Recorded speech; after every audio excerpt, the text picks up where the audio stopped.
नीलाचलनाथ भक्तजन पालक करुणा सिंधो रथमार्गे त्वं जगदीश गच्छसि भवभयहारिं नमो नमस्ते।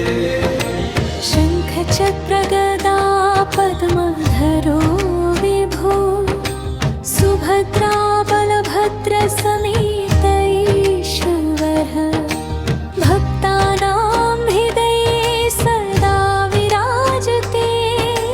जयतु जगन्नाथ कृपानिधि। मृदङ्गवादनै शङ्खध्वनिभिहरिणां कीर्तने रथयात्रा पुण्या लोकमङ्गला पावयतु नः श्रीपुरुषोत्तमः। पुष्पवृष्टिर्भवति मार्गमण्डले दीपज्योतिषांशोभया विराजितम् भक्तवृन्दै गायते प्रेमनिर्भरम्।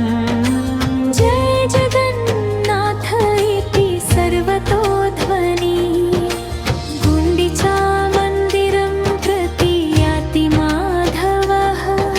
स्नेहभक्तिभिः पूज्यते जनैः सदा दर्शनमात्रेण पापक्षयो भवेत्। मोक्षमार्गद श्रीहरिप्रसन्नः दीनवत्सल भक्तवत्सल प्रभो